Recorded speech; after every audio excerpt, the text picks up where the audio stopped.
laboratory. Thank you, Chang. Hello, everyone. Hi. We can hear you, David. Okay.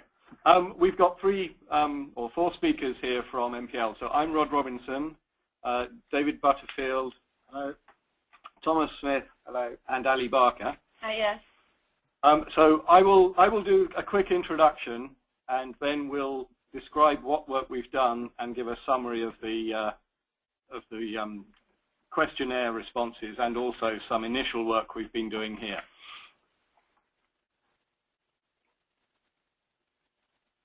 So,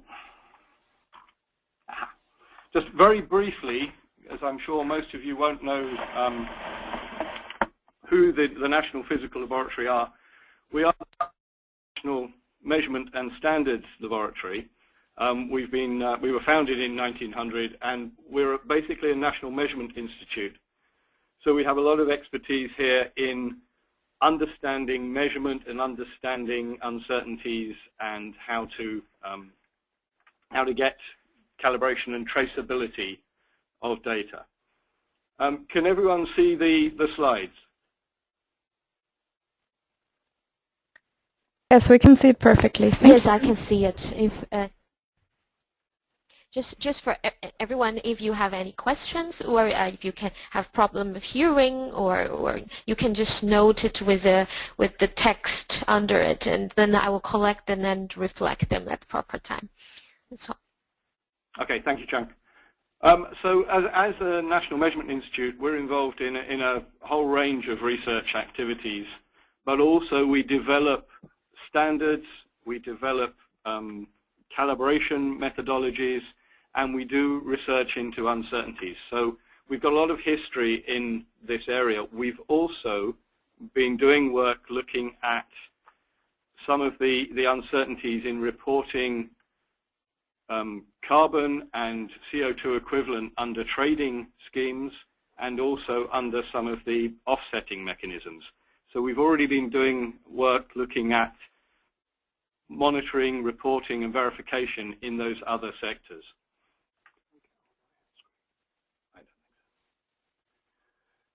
So the team that I've got here, we work within the Environmental Measurements Group, and we have a range of activities, as I say, that relate to supporting climate science and to supporting greenhouse gas reporting and measurement. The work that we've been doing has been funded within a Climate Kick project. And Climate Kick is a program, a European program, which funds projects which develop innovation and produce services and products. So it's not just research for its own sake. The idea is to develop services which are needed by regulators, industry, authorities, people involved in dealing with climate mitigation and dealing with addressing climate change. And the idea is that these projects, by developing products and innovation which is required, will drive climate change climate change mitigation by producing the relevant innovation which is needed. So they're not just research projects in their own right. The project that we've been working on is called the Climate Kick City Project Locale, and that project pulls together a whole range of research activities related to monitoring, reporting, and verification. And the idea is that it will act as a catalyst and provide a marketplace to really start innovation and produce services for cities that cities need to help them unlock climate reduction and greenhouse gas reduction. And so we've been working this year with some initial projects, and within Locale there are 4 areas that we're looking at. One is looking specifically at the transport sector, which is, we have a lot of feedback from initial workshops that was a key area where there's a need for improving the collection of activity data, for example, for transport. The second is to look at some direct measurement approaches to allow cities to, in almost real time, understand their direct emissions. And that's some work being carried out by LSE in France, and there's a pilot study in Paris. The work that we're involved in is, as Chang has said, in trying to develop inventory verification services, and we'll say a bit more detail in what we mean by that. And then the fourth piece of work, which is initially being carried out, is looking at presenting inventory data on 3D models. And that's some work that's being carried out initially in Germany. So when we talk about a verification service, what do we mean? We're focusing on the global protocol, so the GPC. And we're looking at providing initially the ability to do a compliance assessment as to whether inventories are compliant with the GPC. But what we're intending doing is much more than that. So not just a tick box that the inventory meets the requirements within the GPC, but also to develop tools and statistical analysis that allows more information to be gathered about the uncertainties of the inventories and about the impact of the input data which is being used to form those inventory numbers. So the idea is not just to give a certification of compliance, but also to give more confidence in the reported numbers by looking at the overall quality of the reported data. So there's a lot more intention to develop technical uncertainty tools as well as a paper-based compliance report. And one of the benefits of doing that uncertainty analysis is not only to provide some confidence in the overall reported figures, but also to provide detailed information on where the main sources of uncertainty and data quality are within the inventory, so that by looking at the sector-specific data and the input data that's used, we can provide advice on where resources could be spent to improve the input data and how in the future inventories might be improved. So we believe that the verification service should give a whole range of benefits to the cities that take part. One, obviously, is to provide confidence in the numbers, and that can provide confidence in terms of looking for investment, looking for negotiation on climate targets.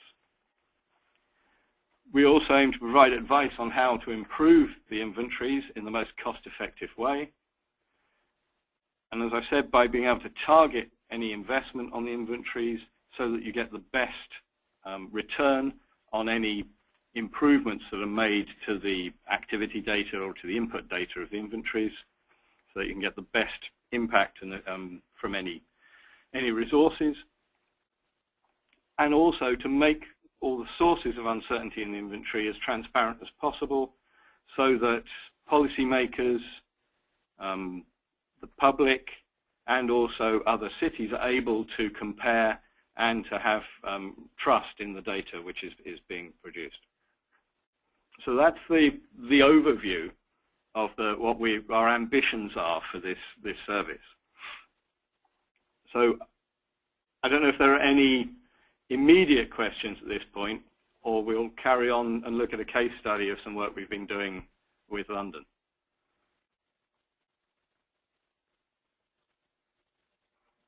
If you have a question, you can just raise your hand, and then I will unmute you.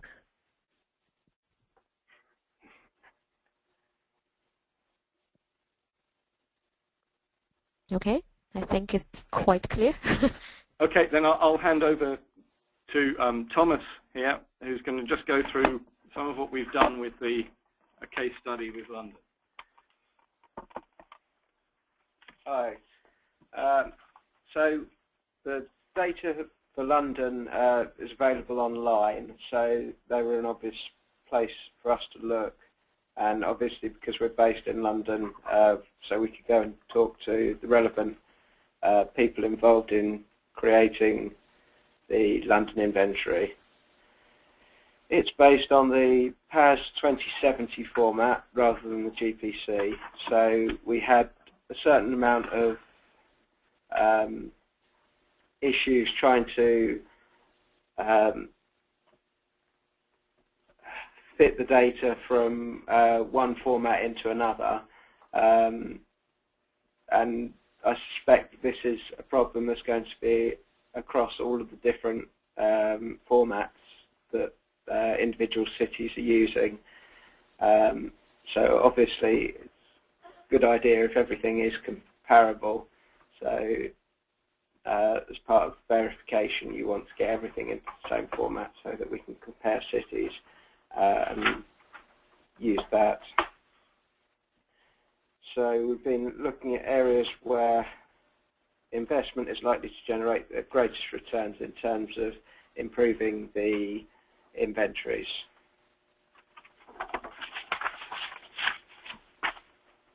So here we're looking at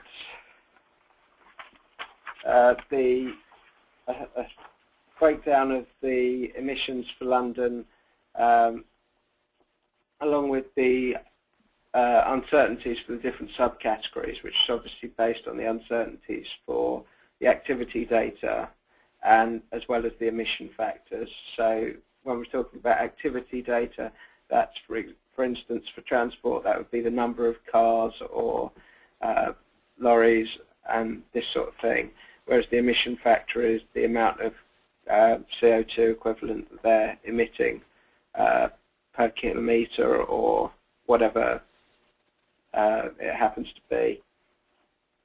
And looking at this, you can see that in terms of residential and commercial and institutional buildings, there is a visible difference in the total emissions, but given the large uncertainties, it's very difficult to tell which is actually the true largest emitter. So it's difficult to focus investment in the right areas without knowing the degree of actual degree of uncertainty that exists.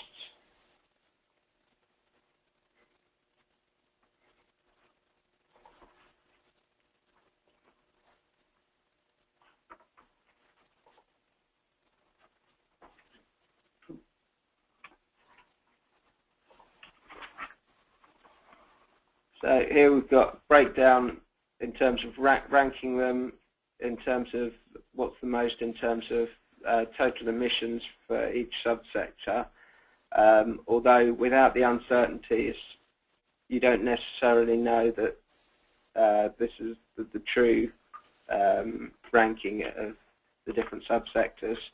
But it's interesting to look at to see the main areas.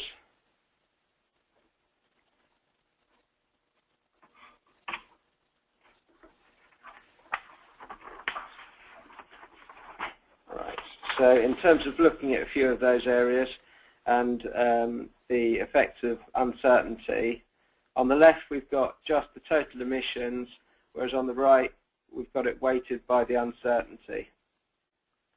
So you can see on the left that in terms of the stationary energy section of the inventory, the majority, 48%, comes from commercial, institutional buildings and facilities, whereas only 42% comes from residential buildings, and then the remaining 10% is made up of other sections.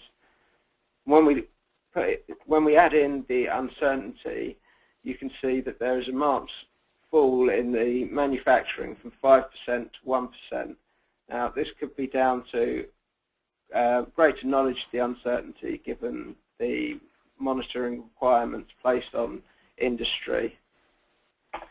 And it shows that the uncertainty in commercial and institutional buildings is higher than in other sectors. That increases from 48% to 52%. here we've got a similar breakdown for transport, and the London inventory incorporates several airports, two within the boundary, London City and Heathrow, and then there's a further 3 airports outside, of which a weighted proportion of the flights are included in the London inventory. So that's the reason for such a high proportion of the transport emissions being from civil aviation. And then when we include the uncertainty, you get a marked increase in the on-road transport compared to civil aviation.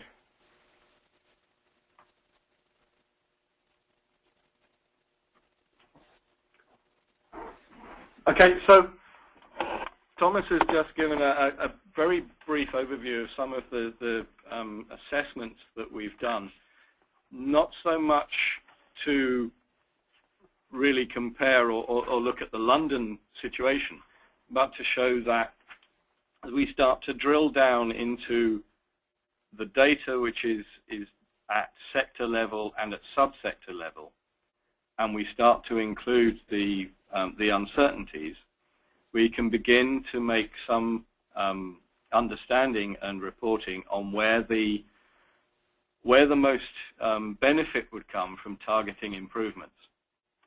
And one of the issues could be that if a sector is has a high uncertainty, then before making any decision to make any mitigation attempt on that sector to reduce its emissions, the first step can be to improve the actual data so that you know the baseline from where you're starting.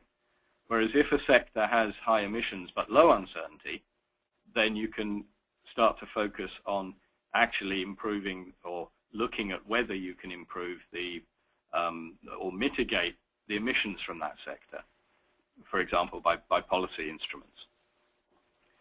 So if we look now at the overall verification service, then the process that we have is to initially understand the city inventory, to look at all reports that are available, all of the input data which is available.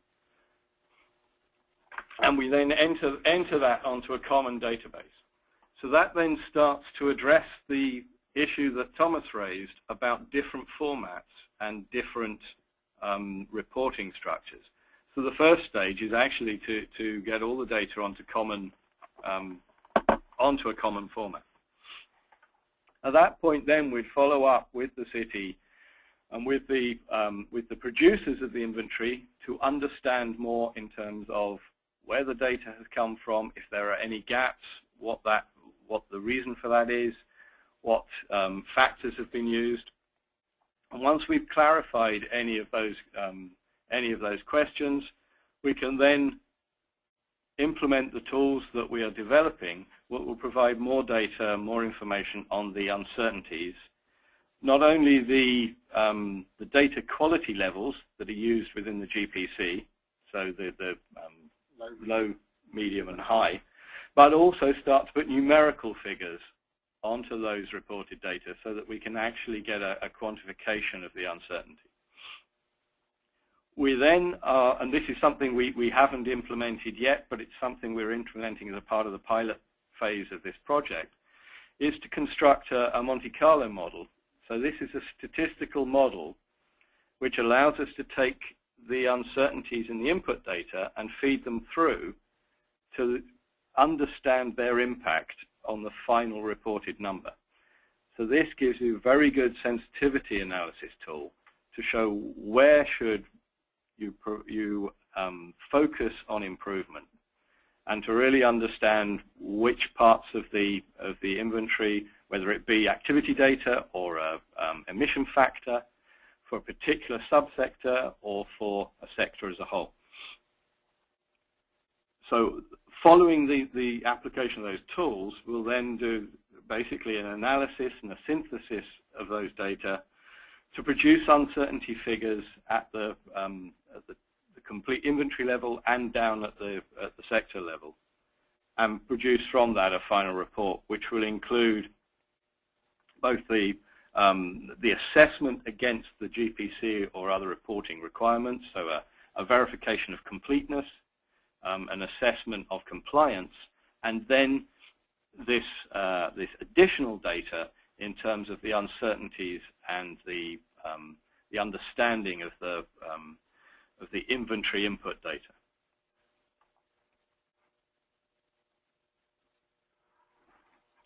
Okay, so just talking about in a little bit more detail in these tools and how we would collect the data in the first place.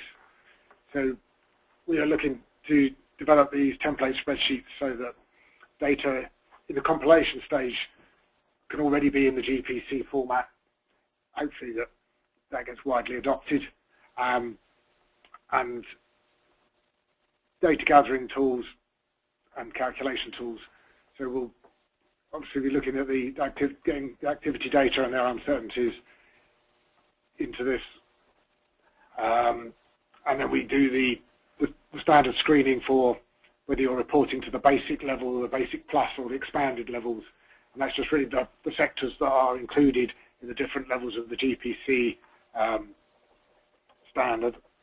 And then also with making sure that everything's in the correct scopes for the scope 1 of the internally produced the CO2, the scope 2 the electric generation, and scope 3 is the transboundary and city impact scopes. These spreadsheets will be able to do basic statistical analysis on the results, hopefully to show where your numbers, or try to find outliers in your numbers to try to highlight if there's been any data input errors, comparing those with national statistics.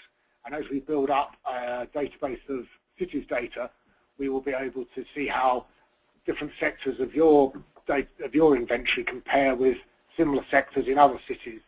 And if we do things like cluster analysis on that, that will help us to spot outliers, or just people who have different behaviours intrinsic to their city as a special case, or whether they're an island city or something.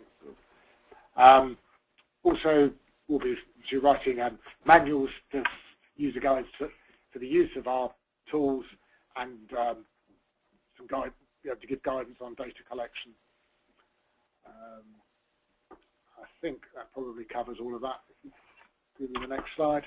Just to expand on what comes out of the verification after we've collected all the data. Obviously, the statement of compliance or completeness with the GPC, checking that everything has met these levels of basic plus, expanded. Assessments of the data quality, the high, medium, low, which is the default values of the GPC, depending on whether you're using local emission factors or locally derived emission factors, regional activity data or local activity data, and then looking at how those compare with the actual numbers. There's generally reports available on the national level on accuracy of emission factors, stuff that we can use as a database to supply real numbers onto the uncertainties. And the last two I covered in the statistical analysis when we put the data in. This is the same expansion of the Monte Carlo sensitivity. It allows you to do the what-if tools. If I change this, if I change the uncertainty of my activity data by changing the collection method, or splitting cars into, say, two different types or something, we can then run that and see what the effect is in real life without having to go and do it and do the measurements. And yeah, with the what-ifs, you can do the cost-benefit of these changes as well. And it will show where the data is good quality or where it needs extra work. And out of that, we'll be able to do a risk ranking of the different sectors and subsectors to show where these uncertainties and influences are highest. say, is there any questions now on the service that we're planning to develop?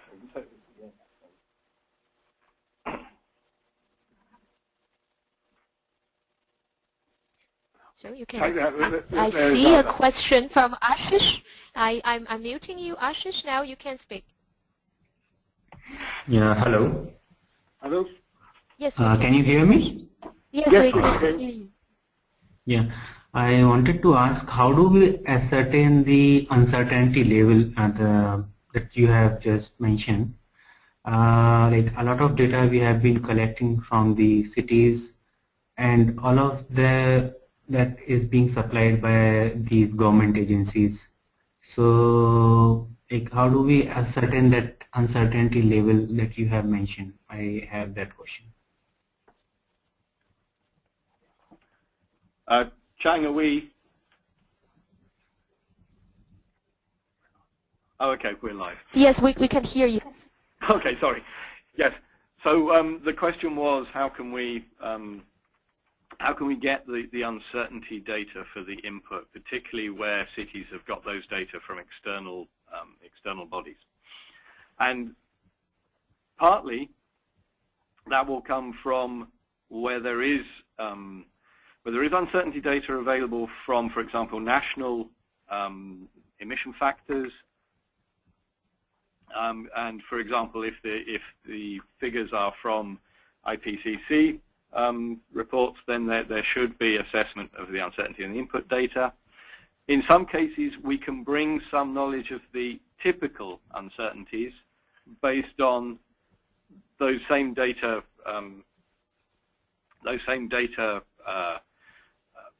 inputs in other areas.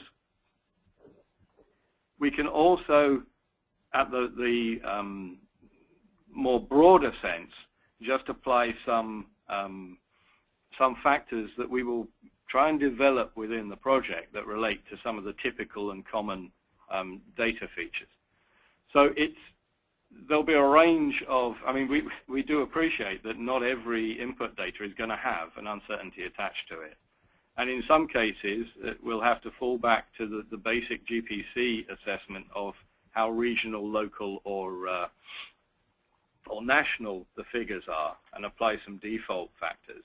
And then when we discuss in more detail with the cities how the data were developed and track back to the data providers, we may be able to improve those quantification numbers. So I think we recognize that not every city will have to hand absolute uncertainty data, but it's something I think we will build up throughout the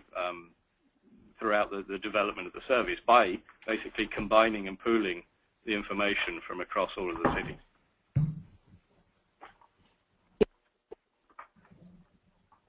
Okay, thank you, David. And thank you, Ashish, as well. I see a hand from Susan already, but may I just jump in for one question following Ashish's? You just described how to determine the uncertainty, but may I ask what material city need to provide to you in order to determine the uncertainty? It really comes down to what material do the cities have, which is readily and easily available. So the initial stage is whatever inventory report the cities have, and information on where and how they've obtained the input data. So initially, it's what's required within the GPC in terms of whether it's high, medium, or low activity data and data quality on the activity data and the emission factor. And then obviously if there are external reports that have been used or external data providers that have been used, then access to the reports that have provided those data and even a top level description of did the traffic data come from counts, or did it come from an assumption of population size. And so just the ability to have a relatively brief discussion with the producers of the inventory, just to drill down where maybe the inventory reports are not clear. So we're not requiring a sort of detailed amount of activity or effort from the cities, but it will obviously depend on what level of data has been used by the cities and at what stage the cities are in their inventory development. So we're hoping this can be a kind of a consultative activity that will hopefully help the cities as well. Okay, I see. It is also a training process with the city when they're being tested and verified and the uncertainty is determined. They would know what they can do better next year when they build up inventory, I guess. Yeah, I think so, part of the plan as well is where we develop these tools is to make them available to the cities, so that if the cities want to, together with some training, they'll be able to run these and use them themselves to start to understand their inventory, if that's something that they want to do. Mm-hmm. Great, thank you. And now it's to Susan. Yep, Susan, you can speak. Hi, can you hear me? Yes, yeah. We can hear you well. I'm speaking from Scotland. I'm delighted to hear about this because when I was conducting an inventory, I was very conscious that some of the data was rock solid and other parts of it were very, very undefined, but it would be wonderful to be able to quantify the level of uncertainty. So I wanted to ask really, is it a proposal for all of these 26 pieces of work to be evaluated jointly? And I wonder if there could be a kind of joint spreadsheet for us to submit data to you that would help put it all into a comparable format so that we can understand each other's data. And I wonder if it's possible for us to share data from the different accounts. That's a lot of questions, sorry. And also yeah, the time. The time frame, yeah. I think some clarification here initially. The initial survey and the replies we've had, we won't be able to do a the full uncertainty analysis on 26 city inventories within this initial stage. So we won't be getting the full assessment on all of these 26 cities. We're really trying to identify some partners to work with to get some of these tools in place. In terms of how data sharing and comparability, I think that's a really an excellent idea. I think it's one to probably pass back to Chang in terms of how open the data exchange is. We're perfectly happy, and I think it's a fantastic idea to generate some comparability, but I'm not too sure all cities would necessarily sort of sign up to that. So I think that's something that really would have to be done, I guess, through ICLEI in terms of how data is shared. I mean, I think that the more we can pool the information, the more we can reduce the individual burden per city in terms of understanding uncertainties, because a lot of the issues will be common. And I think also, I think one of the things, just to respond to your initial point, one of the things we are trying to develop is to show where you have input data, and as you said, some of it you're absolutely sure of, and some, as you say, will have less certainty about it. One of the ideas of this tool is to say, in some cases, that doesn't matter. If the data you have very little understanding of has no impact on your overall reported emissions, don't spend money trying to improve it. You don't need to. And so that's part of the kind of outputs that we're looking at. Thank you. I can, Chan from ICLEI, I can comment on the data sharing and comparability part of that. We, as ICLEI, is hosting the CCR, which is Carbon Climate Registry, And in that CCR platform, currently we allow city to report performance, which is the inventory, commitment, which is the commitment in terms of energy or greenhouse gas reduction, and actions, which is measures they are taking and will be taken in the future in terms of reduce greenhouse gas emission. And in the inventory pillar, in the inventory column, we definitely will include verification indicators in the inventory.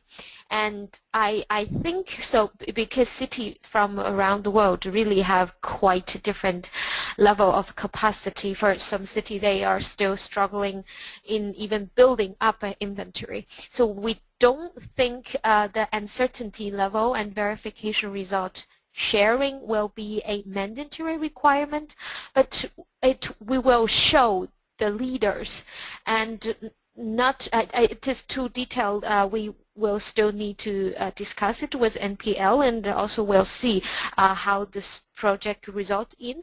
But the idea will be, of course, with the agreement of the cities, they will show their data sources, and they will also show the verification and uncertainty assessment result, only the result, not the detail, so that the upcoming cities can see how they how the advanced cities build up and build up their inventory and improve its uncertainty, so that city from developing country can learn the experience already and maybe experience frog leap or something like that. But that's just the idea. We will see, but I think changes will be made in 2015. If that answers your question.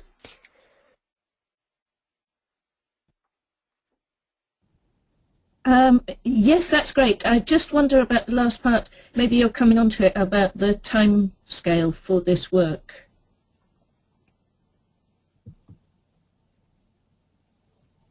In terms of... Oh, great. Sorry, go ahead. I mean, in terms of this project, then the intention is if we can get the interest from the cities, then we will be looking to doing some pilot work next year to actually develop this into a service that that all of these tools that we're talking about are developed. So there's a developmental phase which basically would be next year.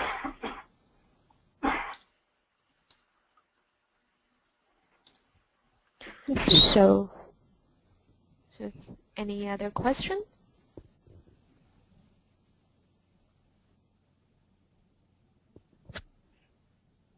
Okay, we'll move on then to give a summary of the responses we had, and thank you very much to everyone who responded to the questionnaire that Chang sent out. As you can see, we had 26 replies from the questionnaire, and I've drawn up some pie charts to summarize the result. Can you... Oh, sorry, Mal.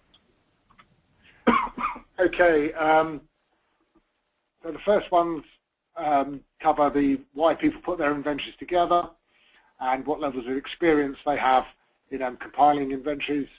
So the majority of the responses put their inventories together to get base years for goal setting or tracking their performance. The quarter of them are required, or they're putting their inventories together for higher government reports, and 4%, that's one reply, has other uses which were unspecified. There's quite a large variation in people's experience in putting together inventories. I think from the replies, the person who had the most experience was something like 20 odd years of putting together inventories, going down to people who are just starting. So we have a couple of responses who are just getting into producing their first inventory, and specify interest in especially tools and guidance for putting inventories together, and then say 19% are a newcomer, so they've done a little bit, but not a lot, and so the average experience was across that, everyone was 5.5 years of building inventories. We move to the next one. From all the replies, there's quite a large spread of the different protocols or standards used for building inventories. As you can see, the largest proportion of inventories are actually the national IPCC standard or way of reporting, then a small number using different versions of the GPC, or the IEAP, which I think is the ICLE pre-GPC version standard, and then 36% of the responses are actually just using their own methods or methodologies to put together their inventory. So it shows that there'll be a reasonable challenge in maybe converting inventories from one format to the other, but I'm sure that's not beyond the wit of mankind. And as Chang alluded to earlier, we asked whether you would have reported your inventories to the Carbon Climate Registry. 42% were published and reported within the registry. 31 had published the report, sorry, were published but not reported, and then 27 were either unpublished or hadn't finished their inventory yet, so obviously they're unpublished. We move to the next one. Then we were starting to drill down a bit deeper into uncertainties. So only 45% of the replies actually said that they published their activity data. So these stats are based on just those 45% of the responses. So 50% of responses use statistical data at local level, which corresponds to the high data quality in GPC. 30% were at the regional level, which corresponds to the medium data band in the GPC, and the national level ones is the low data quality. But also we asked, if you look at your activity data, where your biggest concerns or the highest uncertainties, and that's fairly evenly spread over all of the different sectors used. But yeah, so different cities have concerns in different areas, and something that, looking more onto whether people use a verification service. So only 10 of the people actually replied back whether they had had their inventories verified. Most of those was just to complete this check, tick box exercise of have we included all the sources of data we need to include. 3 people have done a proper accuracy and uncertainty analysis of the data within their inventory. So we hope that if the services become more available, people will take those up. And most people had actually done the verification themselves internally. Only 2 of those 10 had actually used a third party to verify their inventory.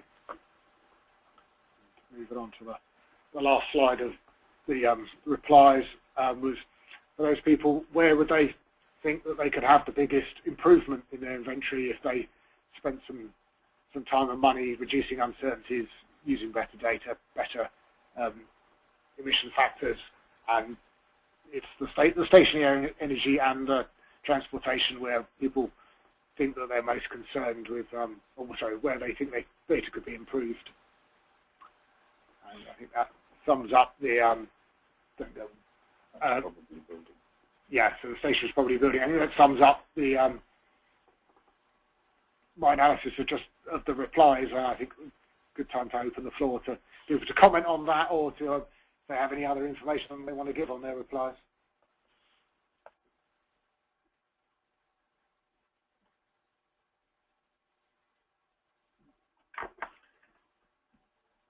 So Yes, I've finished my part. It's actually very interesting to see. I'm sorry? Go ahead.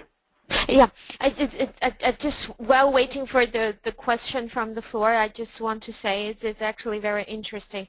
I want to share with you a little background of this survey. Due to the language issue, there are actually about 44 cities selected from their report on CCCR, and the special invitees were invited to this survey besides a city from North America and Japan, because the survey is handled by our local offices in the local language. And 26 out of the 44 cities replied, and 38% of them replied completely. There are cities only replied a few questions and left some out. So I can see that the cities are quite interested and active into the verification service, and I believe you're also sure in the value added of this service in your inventory. And so if there's no other questions from the floor, did you see this quote? Yes, sorry.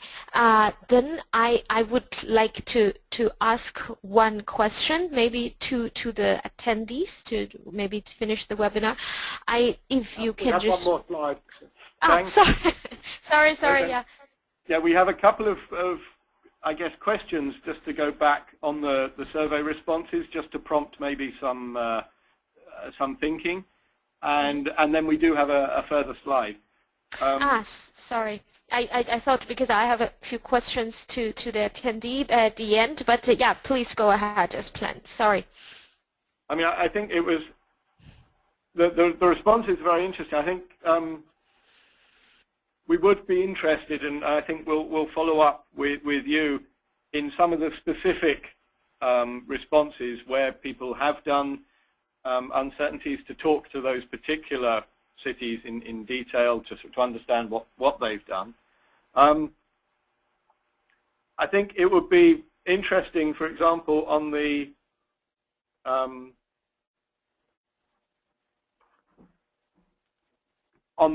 questions where we have, for example, a lot of cities having, or a lot of different views on what where the activity data is most uncertain, would be to get a little bit more information on from the people who responded to that question on what their issues are. And also, it would be interesting in terms of the final side on where data quality would be improved. We're assuming that the stationary energy part is primarily through the building energy, but I'd be intrigued there, because obviously most stationary energy can be metered. So it'd be interesting to understand what the activity data or data quality issues are there. What's the cause of that uncertainty? Transportation, I think we pretty much understand why that is very difficult to obtain data on. So it will be interesting just to maybe drill down to some of those points. Should we just go on to so I think the final slide is really just to say what the final service that's being proposed would be, some kind of, as we say, of a set of tools that would be available to cities to use themselves to help them in understanding. There would also be training elements that would be potentially offered, and then the development in the future of a verification service or verification product, and that, of course, eventually would be a commercial service that would be offered. So, Chang, that's I saw Susan. Yeah, you go ahead. Sorry.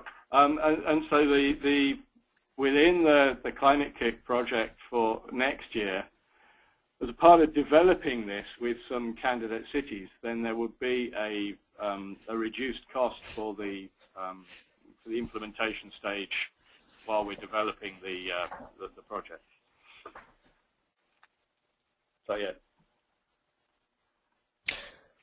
Okay, I saw Susan raised her hand. I already unmuted you, Susan, if you have a question. Okay, I don't think, I don't think we can go into the details of the data at the moment. That would be too detailed. But I just wanted to say one of the questions about were we using predominantly local, regional or national data, I answered that, but it's not very informative because I was using a huge mixture of data, and I don't know whether that's the same for other people.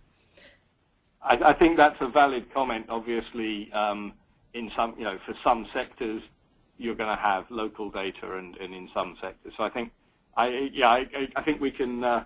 We appreciate that there's a wide range of different data sources that you're going to use across the inventory. So I think that's a fair comment. I can also address that. I thought about this issue when I designed the questionnaire. But I intentionally did not leave the questionnaire to what is your inventory's data source, because I know the majority will say that they have a mix of local, regional, and international. I want to see the predominant source of your city, even though it's still very even though it is a very subjective judgment, but I want to know if a city, if you have the confidence to say that the predominant data source is from local source, and we see the result, that's the city's decision. So yeah, no, that's good.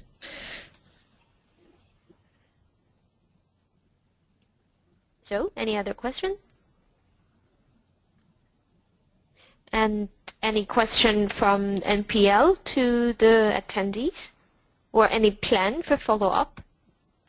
I mean, I think we would be really interested to follow up on some specific points, and really just to start, to keep the dialogue going. So I think, yeah, if we'll go through you, Chang, in terms of facilitating that, I think it's, yeah, and also, yeah, we'd be interested in knowing just the level of interest in terms of the verification service in the future, and so what the potential interest in a commercial verification service will be. Okay. But I see it's we are quite good in time actually.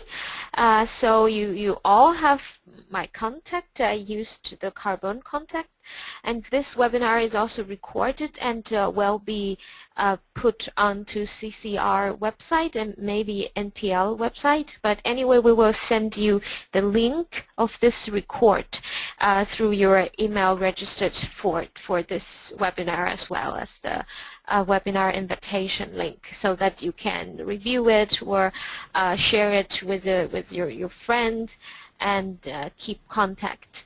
We also plan to have one-on-one calls to the interested cities. So if you have any other questions, just please don't be hesitant. Just contact us, and we will arrange the conversation with you for sure. So, unless there's any other questions, please raise your hand. So if no, I would thank you all for attending this webinar, and I hope to talk to you soon in some other occasion, or have further cooperation under this project. Okay. Okay, thank you, Chang, and thank you to everyone who's called in. Yeah. Okay. Thank you very much. Bye.